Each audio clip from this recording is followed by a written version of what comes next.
Um bom dia. Bom dia, tudo bem com você? É uma alegria receber você aqui em mais um sábado. Voltamos, né? Voltamos. Eu estava com saudade. Que bom que você chegou até aqui. Se você chegou até aqui nas condições em que você veio, eu tenho certeza absoluta que você veio guiado pelo Espírito. E se assim é, eu acho que é o momento também da gente aquietar o coração, aquietar o Espírito, tentar tirar da frente as coisas que a gente traz, né? De fora para cá. Então, se você puder, você dá um mute no celular, abaixa o volume, para que você não atrapalhe nem o seu momento com Deus, nem o momento de quem está do seu lado, e nem o pregador, a gente que está cantando aqui, né? Mas se houver um acidente pelo meio do caminho, também fica tranquilo, não fica desesperado não, tá tudo bem. Todos vocês são muito bem-vindos nesse lugar. A gente está muito feliz de receber vocês aqui para esse ano de 2026. Seja muito bem-vindo. Quero agradecer muito a Deus, não pelo ano de 2026 que virá, mas por nós termos chegado até 2026, com um ano de 2025 cheio de desafios, cheio de lutas, né? Mas a gente chegou, né? Deus permitiu. Encontrei com a Beth aqui na entrada, falei, como é que foi a virada? Ela disse pra mim, tô viva, tô ótima. Falei, graças a Deus, né? A gente tem que aprender a ter o coração no lugar certo, coração grato pelas coisas certas. Estamos vivos, estamos ótimos. Estamos aqui reunidos para louvar o nome do Senhor. Seja muito bem-vindo. Mais um ano de 2026. Que venham muitos até a eternidade. Amém? Amém. Vamos louvar o nome do Senhor todos juntos.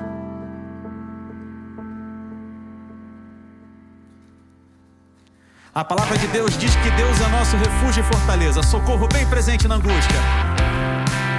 Portanto, não precisamos temer, porque Ele é nosso refúgio e fortaleza.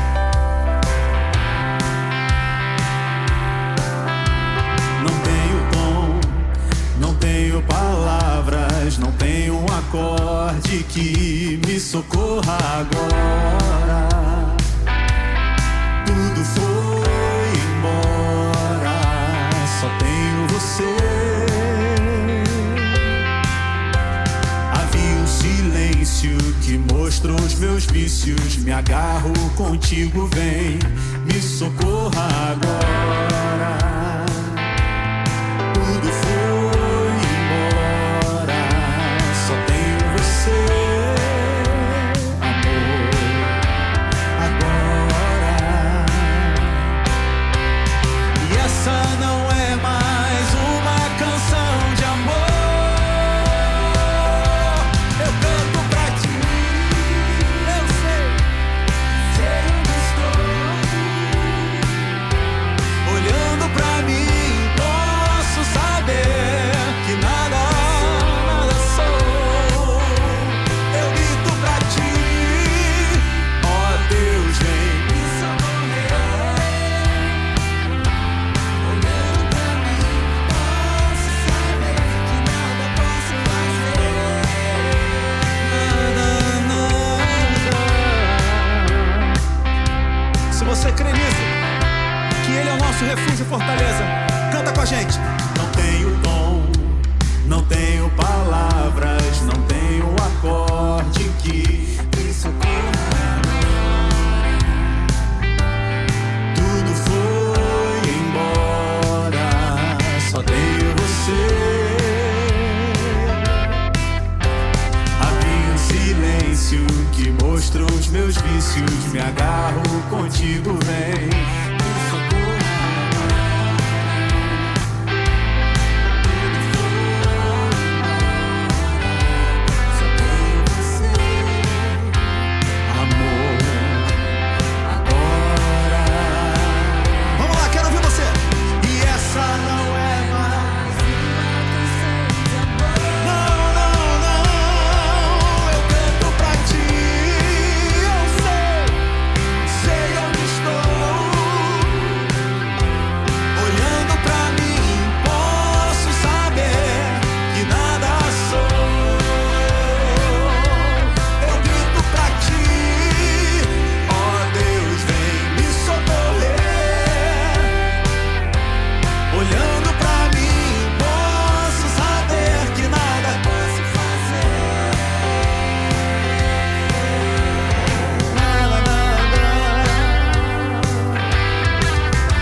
sei onde estou. Sei onde estou. Olhando pra mim, posso saber que nada sou. Grito pra ele, eu grito pra ti. Ó Deus, vem me socorrer.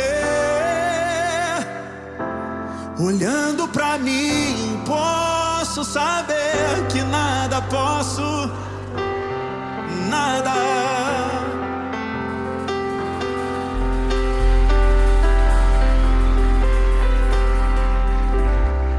É esse lugar que nós queremos que Deus tome em nossa vida, o lugar da humildade, onde se instala a consciência de que nós não somos nada sem Ele.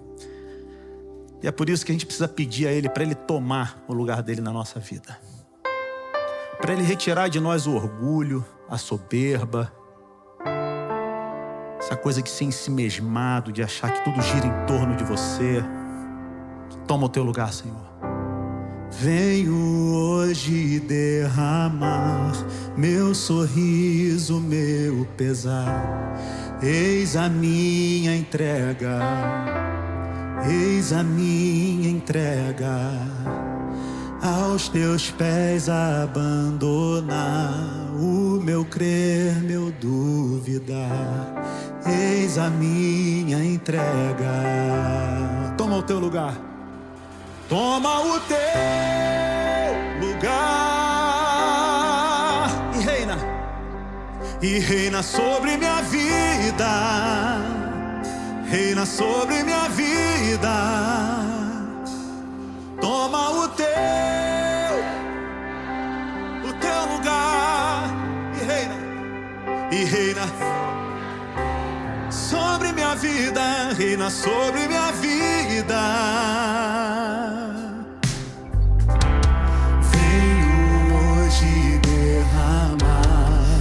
Sorriso, meu pesar.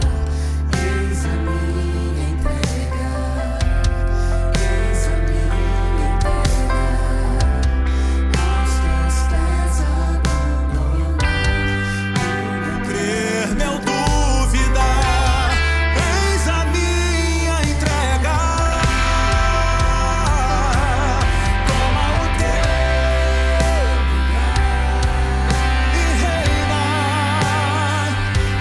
sobre minha vida,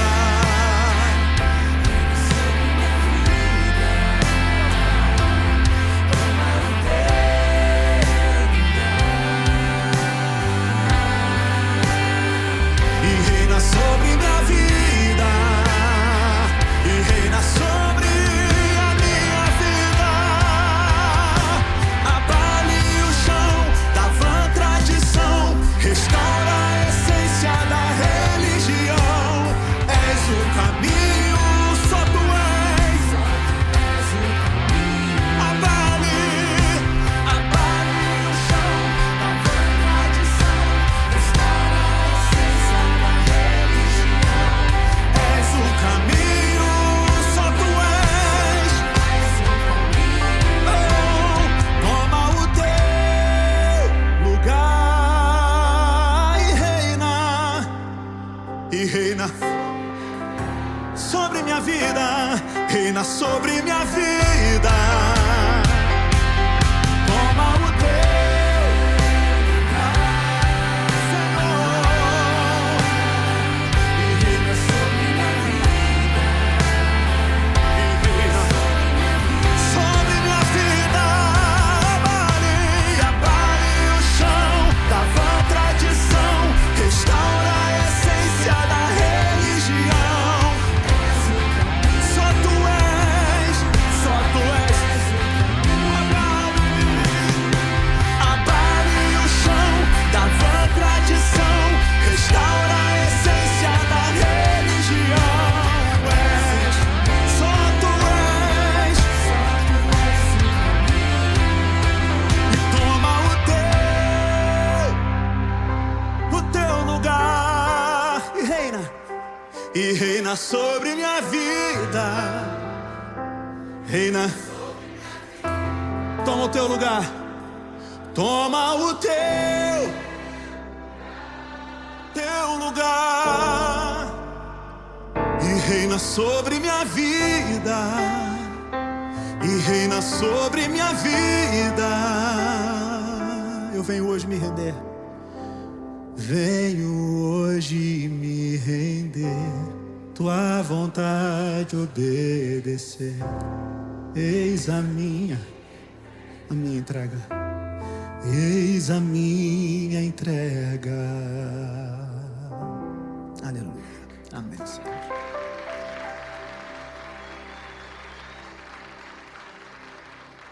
Entrego a minha vida ao Senhor, que você entregue a sua vida ao Senhor hoje, para que você possa chamá-lo de dono dos seus dias, dono da tua vida, dono de tudo que você é, de tudo que você tem. Até o dia em que nós reconheceremos Ele face a face.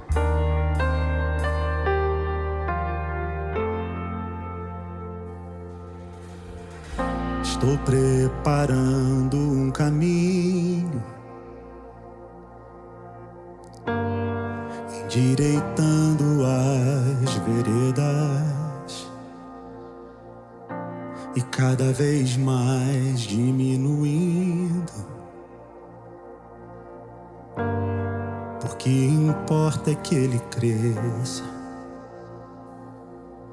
e nele o meu prazer está.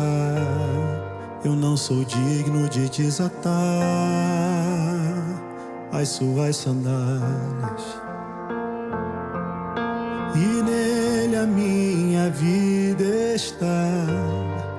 Eu caminho com a certeza de que ele virá.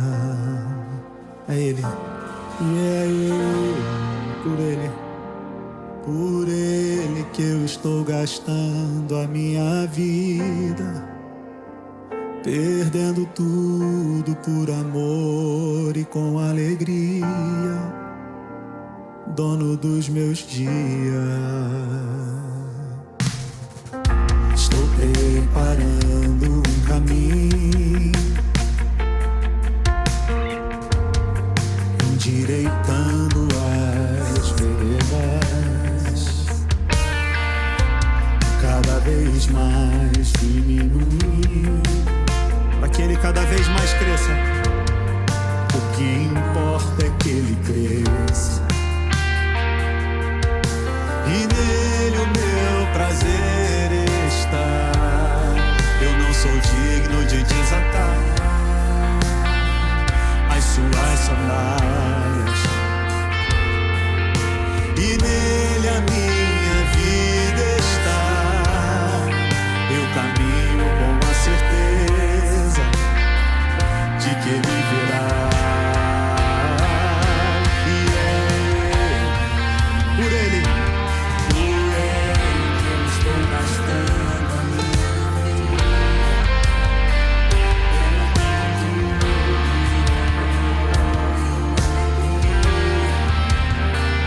dono dos meus dias. E é ele, por ele que eu estou gastando a minha vida, perdendo tudo por amor e com alegria, dono dos meus dias. E ele virá, soberano, soberano em poder. Ele virá,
dono dos meus dias. É Ele, por Ele, a minha vida, perdendo tudo por amor e com alegria, dono dos meus dias, dono dos meus dias.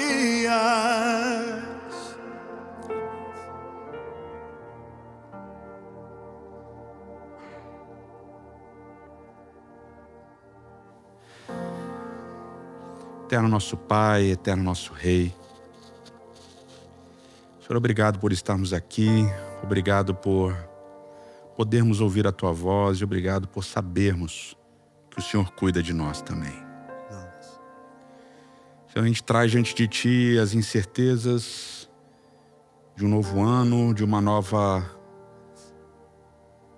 oportunidade, de uma jornada diferente. E a gente entrega isso em Tuas mãos. E fazemos isso no nome de Cristo. Amém, Senhor. Amém.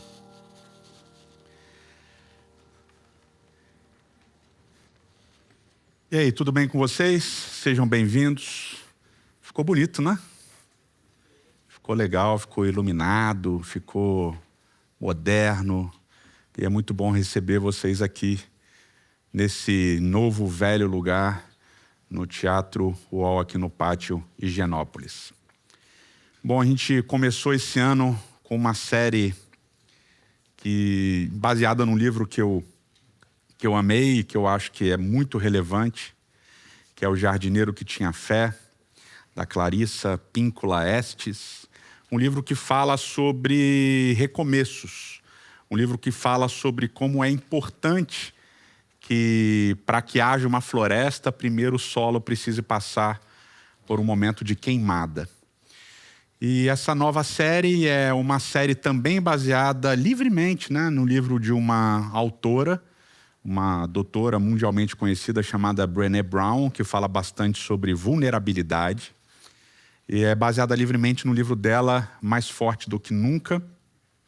E vai falar exatamente sobre esse momento da terra queimada antes que surja a floresta. Bom, como vocês sabem, eu sou formado em letras também, eu estudei letras, eu sou apaixonado por literatura desde que eu era criança. Ler sempre foi um hobby que no início era incentivado de uma maneira um pouquinho austera pelos meus pais, mas depois acabou sendo uma coisa que eu passei a gostar bastante. E quando você começa a estudar literatura um pouquinho mais a fundo, você começa a estudar os mecanismos, as engrenagens que vão estruturar uma história, que vão estruturar a maneira como aquela história vai ser contada. Basicamente, a gente já percebe isso mais ou menos, por exemplo, nos filmes de romance, né? Você vai assistir uma comédia romântica, um filme de romance, basicamente a estrutura é a mesma, né? O casal se conhece, e aí eles se apaixonam, e aí eles começam a viver uma história de amor, e aí em determinado momento existe uma crise, um obstáculo, ela descobre alguma coisa, ou ele descobre alguma coisa, e aí tem um rompimento, e aí o final tem aquele retorno, ou para o Felizes para Sempre, né? Eles vencem aquele obstáculo e vão ficar juntos para sempre, ou cada um vai seguir o seu caminho, né? Mas toda a estrutura dos filmes de comédia romântica é meio parecida, né? E às vezes o meu filho tem um filho que gosta muito de analisar essas estruturas, que é o Yosef, o meu caçulinha. E aí ele sempre fala assim, mas vocês viram o filme, vocês já sabem tudo o que vai acontecer, mesmo assim vocês vão ver o filme, né? Tipo, já tá meio manjado o negócio. Mas é porque essa estrutura é uma estrutura constante. E quando a gente começa a estudar literatura, a gente vai percebendo que não importa muito a cultura, não importa muito a língua, não importa muito o contexto em que aquilo está sendo escrito, mas a maior parte das estruturas narrativas elas vão ser semelhantes, elas vão se parecer. E o indivíduo que falou isso de uma maneira um pouquinho mais estruturada se chama Joseph Campbell, e ele escreveu um livro que é um best-seller, né, O Herói de Mil Faces. E esse livro, que já é do final da década de 40, né, 1949, ou seja, um livro bem antigo, é um livro que que vai mostrar como, em qualquer cultura, em qualquer contexto social, em qualquer época da história, o arco narrativo do herói ele vai ser composto basicamente de 3 atos. Ele vai ser composto basicamente de 3 momentos. E essa é a grande sacada dele, né? Não importa se você está vendo um filme, não importa se você está lendo um livro que é um clássico da literatura mundial, ou um livro que alguém da sua escola escreveu, ou um quadrinho, ou até mesmo a Bíblia. O arco narrativo do herói, ele vai passar por esses 3 momentos, ele vai passar por esses 3 atos. Isso faz parte de uma estrutura maior, tá? E a gente percebe que quando a gente lê qualquer livro é exatamente isso que está acontecendo, tá? Então, quais são esses 3 atos, né? O Campbell ele vai dividir o arco narrativo de qualquer personagem ou do herói, né? Ele vai colocar em 3 momentos. Você tem o primeiro ato, que é a partida, é o momento que o personagem vai, que começa a sua história. Então, nesse momento da partida, o personagem ele é desafiado, né? O herói ele é desafiado, ele é convidado a mudar alguma coisa, a sair da sua zona de conforto, a ir para uma nova dimensão, a abandonar alguma coisa e começar um processo novo. E esse início da jornada, ele geralmente é mediado por uma força sobrenatural, por um mentor sobrenatural, ou alguém muito importante que chega e que convida ou que participa desse processo do herói, do personagem principal, de sair daquele lugar e ir para um novo lugar. E a gente, né, pode falar de diversos livros, né? A gente pode falar de Dom Quixote, o sonho dele de ser um cavaleiro, ele se tornando um cavaleiro, ele saindo para a sua jornada, né? E esse convite todo vai ser mediado pelos sonhos que ele tem, né? Pelas fantasias e tal, e ele saindo. Mas a gente também vai encontrar isso na Bíblia, por exemplo, né? Então, Jacó, por uma série de coisas, por enganar o seu pai, a pedido da sua mãe, por enganar seu irmão, ele tem que empreender uma jornada, sair nessa jornada. E ele não quer, ele está relutante em sair naquela jornada. Mas ele é quase que obrigado a fazer aquela jornada. E aí, no momento que ele começa a jornada, logo no início, ele para no lugar para descansar, né, para dormir, cheio de incertezas. E aí, então, ele tem um sonho, ele tem uma visão. Ele tem um sonho ali em Betel, que ele deita a cabeça na pedra e aí uma escada aparece no sonho dele, a escada que vai da terra até o céu, e o trono de Deus está no alto daquela escada, e Deus diz: Jacó, não tema, eu vou te abençoar, eu vou cuidar de você, etc, etc. Então, o início, esse chamamento, essa saída de Jacó é marcado por esse encontro com Deus e essa confirmação de Deus de que essa jornada é apoiada por Deus. Eu vou estar junto com você, eu vou te proteger, fica tranquilo, essa jornada é importante para você. Esse é o primeiro ato. O segundo ato é o ato mais complexo, é o ato em que as derrotas vão aparecer, em que os problemas vão aparecer, em que as dificuldades vão aparecer. O segundo ato é o ato das quedas, é o ato das derrotas, o segundo ato é o dos obstáculos, onde as coisas se avolumam e parece que o personagem principal vai ser derrotado. É como se, de uma maneira metafórica, às vezes literal, e às vezes as duas coisas juntas, o personagem principal ele encontrasse a morte, e ele vencesse a morte, ou ele passasse por um momento de quase derrota definitiva e plena, mas ele conseguisse superar.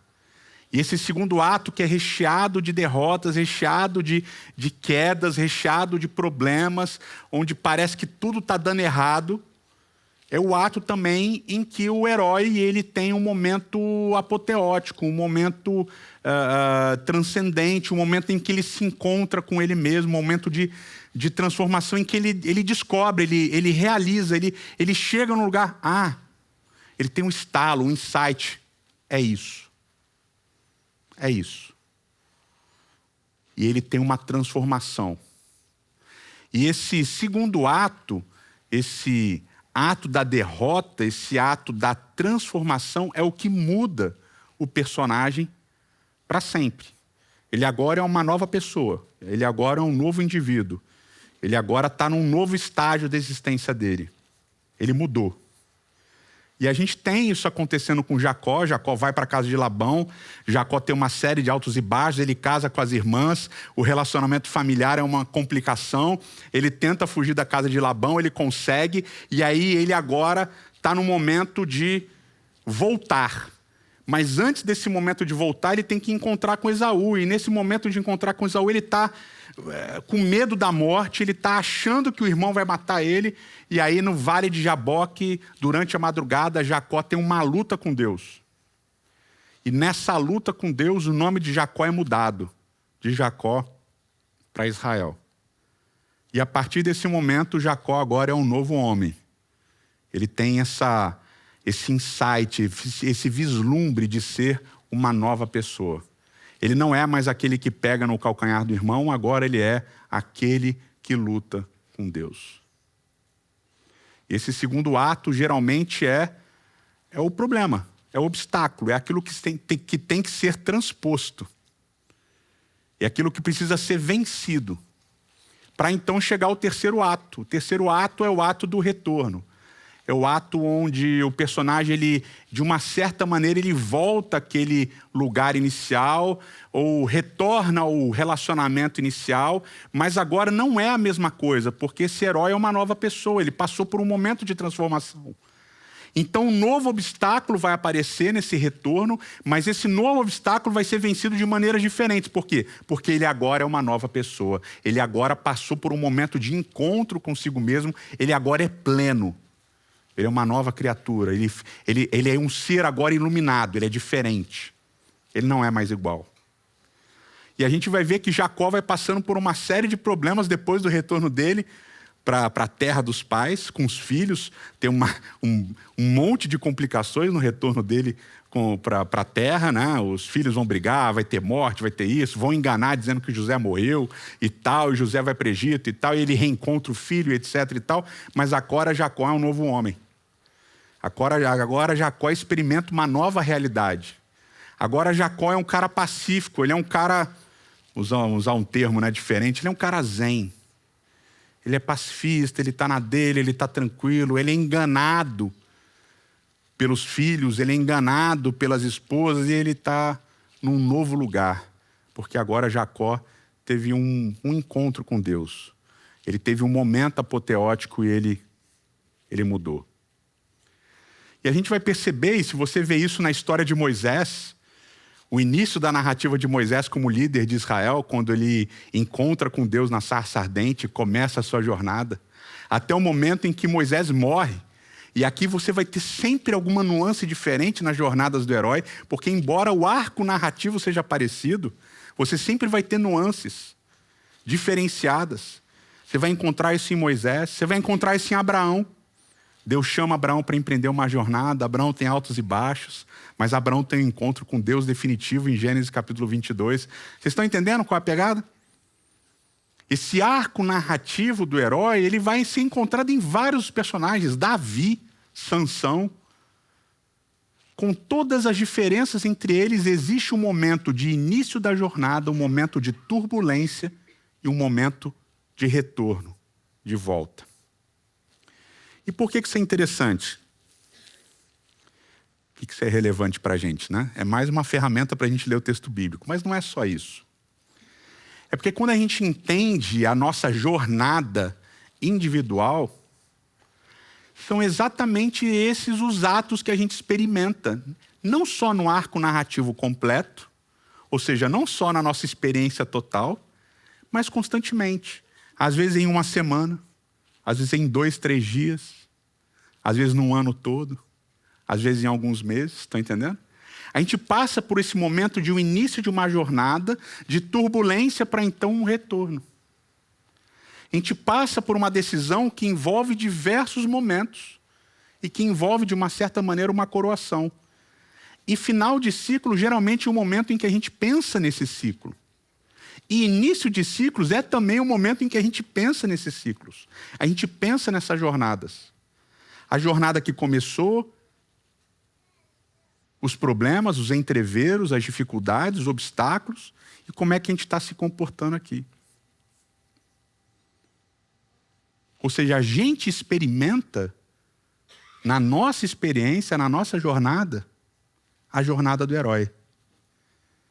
Essa jornada de um chamamento, de um momento de obstáculos, de tensões, de derrotas e também de um momento de retorno, em que a gente aprendeu alguma coisa e agora a gente vai colocar no exercício da nossa experiência esse aprendizado e vai viver de uma outra maneira porque a gente aprendeu.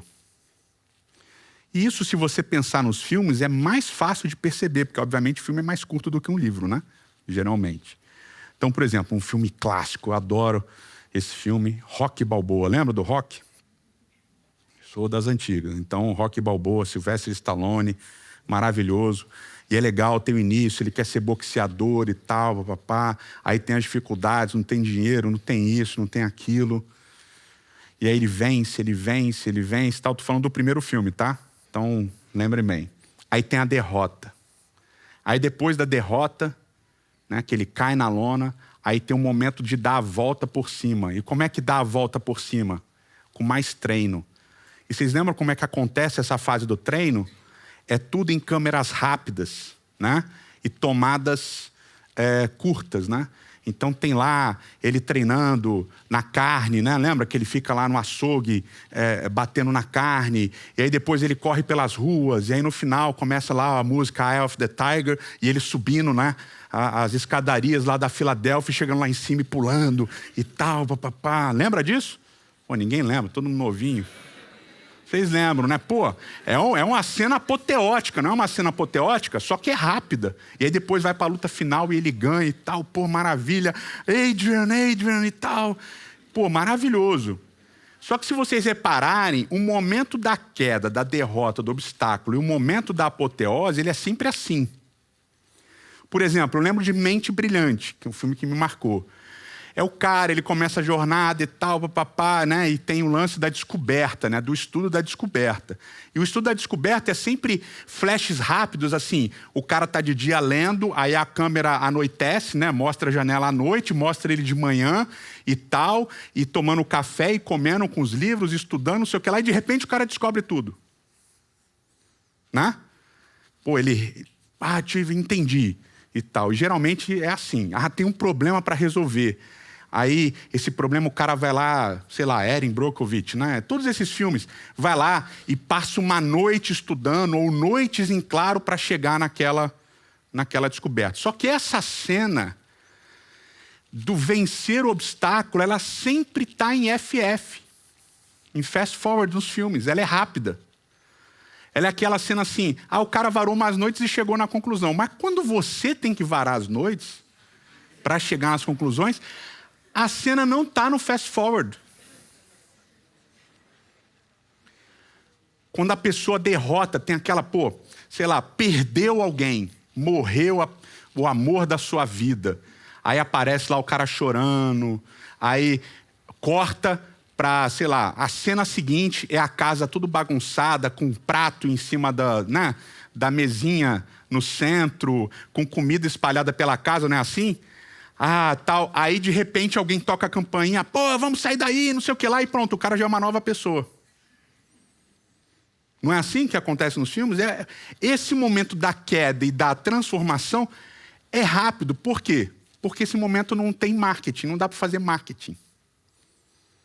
Não dá para vender para você o sentimento.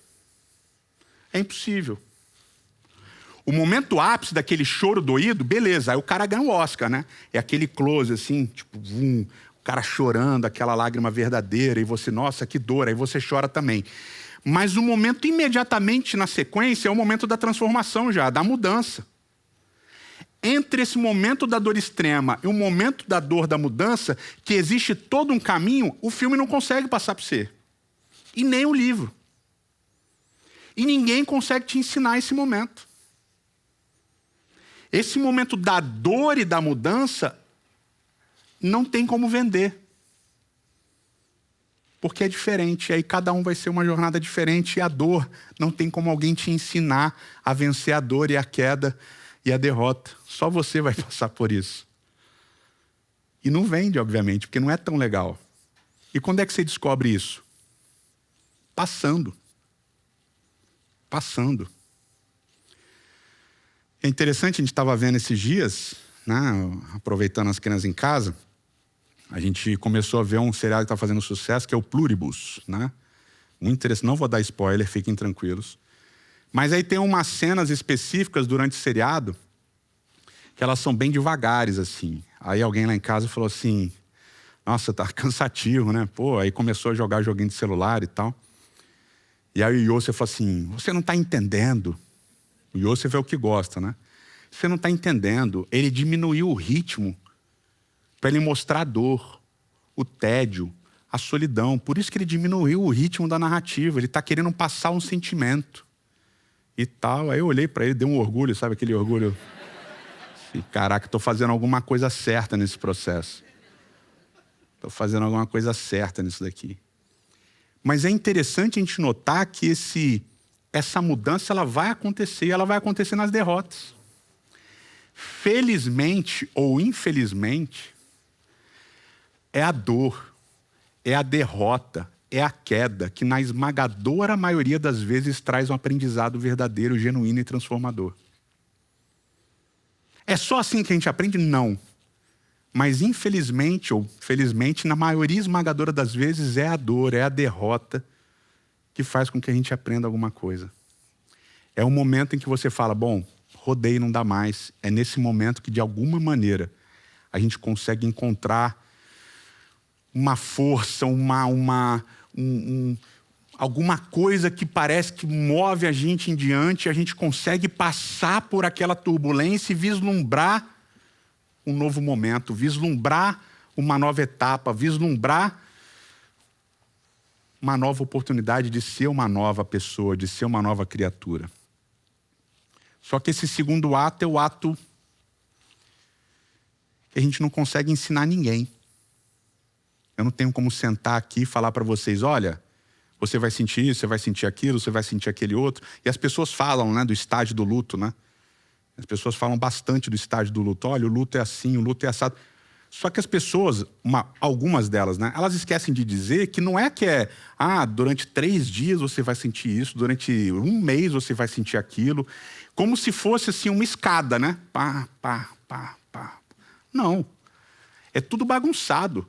Você vai sentir aqui, depois você vai sentir um negócio que está lá, depois você vai sentir uma outra parada e às vezes tudo misturado ao mesmo tempo e às vezes por meses. E dependendo de que você for, por dias. E dependendo de que você for, por anos. E às vezes até coisas que você não consegue controlar. Eu lembro, por exemplo, da morte do meu avô materno.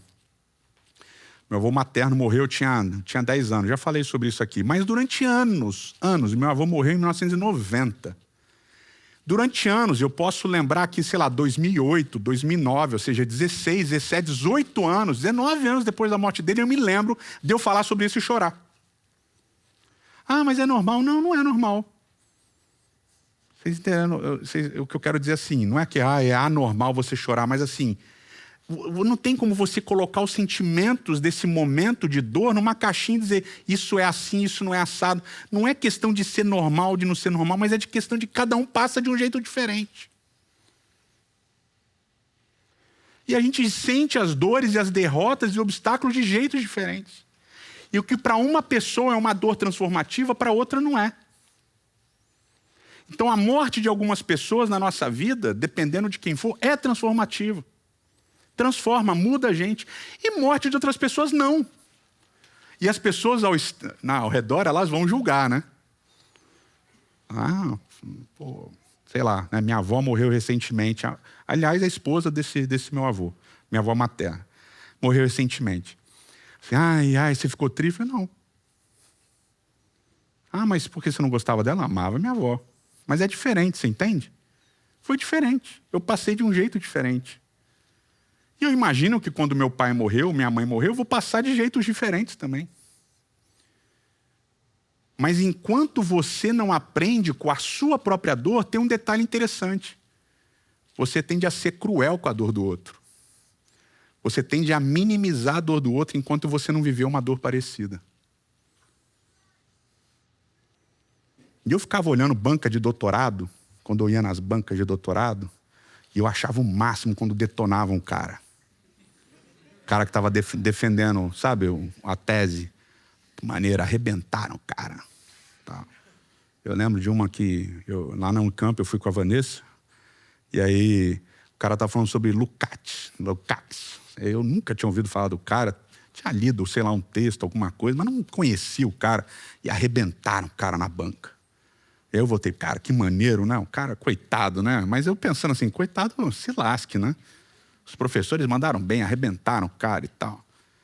E aí depois, você passa pela angústia de passar por uma banca de doutorado em que você sonha que vão arrebentar você, que vão dizer que você é um lixo, que você não vale nada na banca, e você dorme e acorda sobressaltado, tipo, vão me derrubar.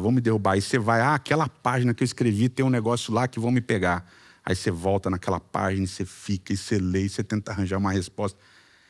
Aí as pessoas falam assim, o cara doutorando é depressivo, coitadinho, vai carpir um campo para você melhorar e tal. Não tem isso? Vai carpir um campo, vai lavar uma louça para você parar de ser depressivo. Agora tudo é depressão, não sei o que lá. Aí quando você passa pelo doutorado, você fala assim, realmente o negócio, o bagulho é tenso. A depressão vem forte.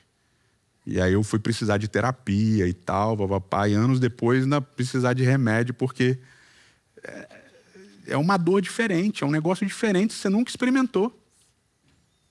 Mas enquanto você não passa por certos tipos de transformação e de dor, você minimiza a dor do outro. Eu já falei aqui de pais que têm filhos que fazem bagunça.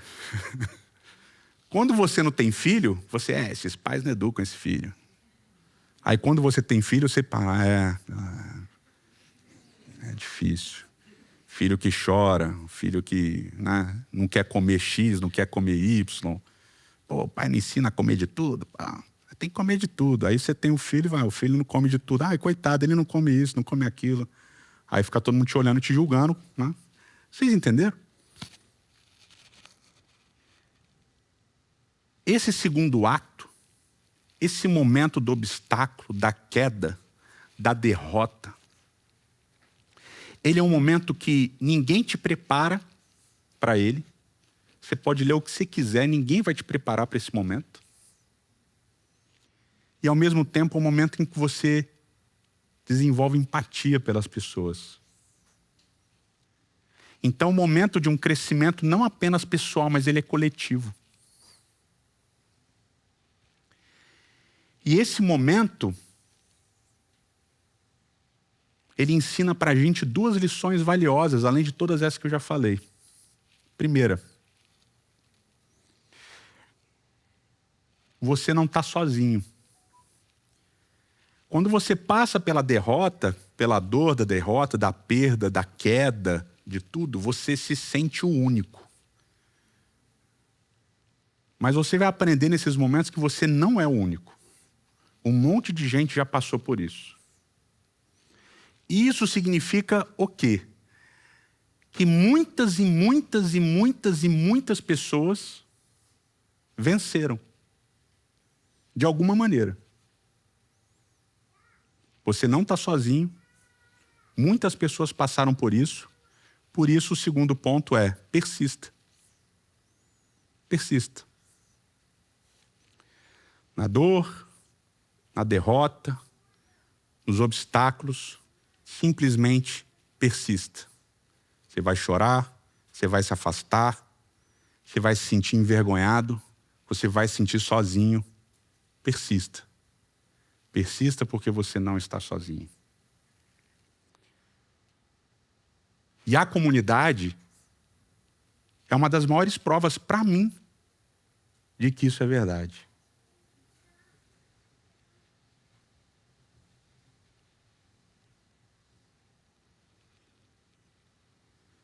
Durante alguns meses eu fiquei sem saber o que ia ser da minha vida. E foram, tirando a época do doutorado, foram os piores meses da minha vida. Eu não dormia, eu não conseguia comer. Imagina para mim que ficar sem comer é um negócio dificílimo. Não que eu tenha emagrecido muito, mas enfim, Eu não conseguia comer, não tinha prazer em comer, o que para mim é a morte. Foram meses e eu não via saída. De verdade não via saída. E aí tinha umas pessoas que ficavam, não, vai dar certo, vai dar certo, vai dar certo. Mas as pessoas falam para você, você não acredita não, cara. E quando você está sofrendo e alguém vem assim, não, mano, vai dar certo, bora lá, você olha e tem raiva da pessoa. Estou mentindo? É que nem quando você está nervoso, alguém fala assim, calma. Pô, você quer matar a pessoa. Fala, pô, calma, mano. E a mesma coisa. Você está lá sofrendo, com dor, chateado, se sentindo, né? Tem a expressão, o cocô do cavalo do bandido, né? Aí não, vai dar certo, não liga, não vai dar certo, isso aqui lá. E aí dá. E aí quando dá certo, foi porque de alguma maneira você encontrou força para persistir por um momento que você quis desistir. Porque esse é o grande problema do vale, esse é o grande problema da queda, esse é o grande problema do obstáculo, da derrota. Você quer desistir. Você quer desistir das pessoas, você quer desistir das coisas, você quer desistir muitas vezes da vida. E nesse momento de querer desistir é que eu falo para você, persista, continua. Continua porque você vai ter um momento de transformação, de apoteose, de encontro com você mesmo, e você vai mudar. Tem um texto que é muito difícil, porque ele tem um contexto amplo, que é João capítulo 16, o verso 33. E diz assim, no mundo vocês vão passar por aflições, mas tenham coragem, eu venci o mundo. Se vocês lerem o contexto, é Jesus anunciando para os discípulos que ele vai morrer, que ele vai embora e que ele vai mandar o Espírito para acompanhar os discípulos. Ou seja, é um texto de despedida de Jesus. E Jesus sabia o que os discípulos iam passar, o medo que eles iam sentir, a solidão que eles iam sentir, as incertezas que eles iam sentir, a vontade de desistir que eles iam sentir. Só que eles mesmos não estavam entendendo nada disso ainda. E Jesus explicou, mas não adiantou nada, porque eles tiveram que viver. Eles tiveram que experimentar para aprender. Mas Jesus disse, vocês vão sofrer. O segundo ato, infelizmente, não dá para pular. Esse momento de dor, de sofrimento, não dá para pular. Ele vai acontecer. Mas o ensino é, persistam, porque eu venci. Eu passei e deu certo. Eterno nosso Pai e nosso Rei. Senhor, em momentos de início de novos ciclos, de novas jornadas, a gente está convicto de que as coisas vão dar certo, de que a gente vai vencer, de que vai ser assim, vai ser assado. E não importa quão preparados nós estejamos, né? Não importa quão preparados a gente vai ser apresentado a derrotas, a dores, a quedas, a obstáculos, a dificuldades.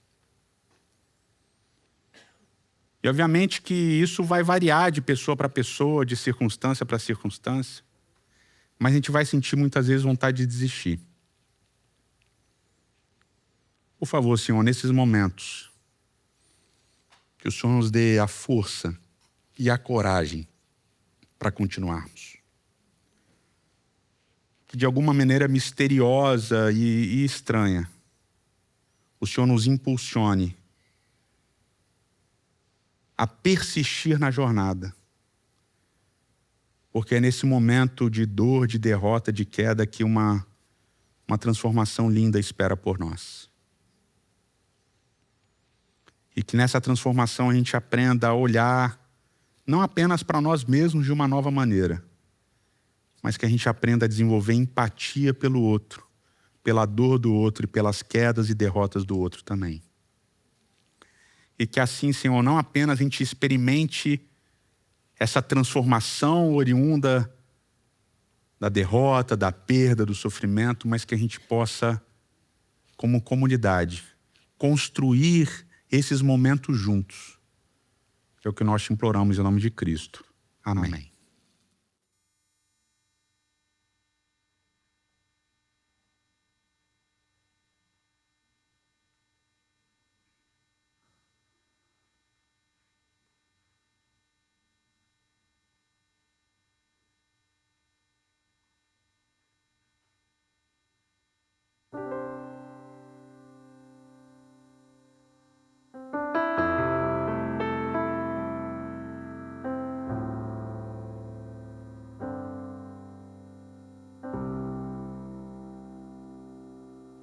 Eu vi um menino correndo, eu vi o tempo brincando ao redor do caminho daquele menino.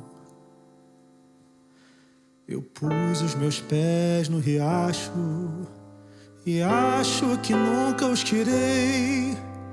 O sol ainda brilha na estrada e eu nunca passei. Eu vi a mulher preparando outra pessoa e o tempo parou para eu olhar para aquela barriga. A vida é amiga da arte, é a parte que o sol me ensinou. O sol que atravessa essa estrada que nunca passou. Por isso uma força me leva a cantar. Por isso essa força estranha. Por isso é que eu canto, não posso parar. Por isso essa voz tamanha. Eu vi muitos cabelos brancos na fronte do artista. O tempo não para e, no entanto, ele nunca envelhece. Aquele que conhece o jogo do fogo das coisas que são. É o som, é o tempo, é a estrada, é o pé, é o chão. Eu vi muitos homens brigando, ouvi seus gritos, estive no fundo de cada vontade encoberta. E a coisa mais certa de todas as coisas, não vale um caminho sobre o sol. E o sol sobre a estrada é o sol, sobre a estrada é o sol. Por isso uma força me leva a cantar. Por isso essa força estranha. Por isso é que eu canto, não posso parar. Por isso essa voz tamanha. Por isso uma força me leva a cantar. Por isso essa força estranha. Por isso é que eu canto, não posso parar. Por isso essa voz tamanha.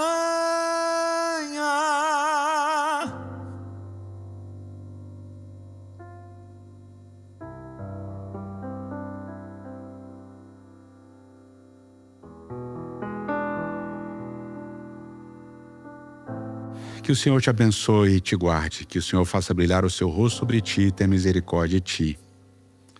Que o Senhor levante sobre ti o seu rosto e te dê a paz. Amém. Deus abençoe vocês e até semana que vem. Um abraço.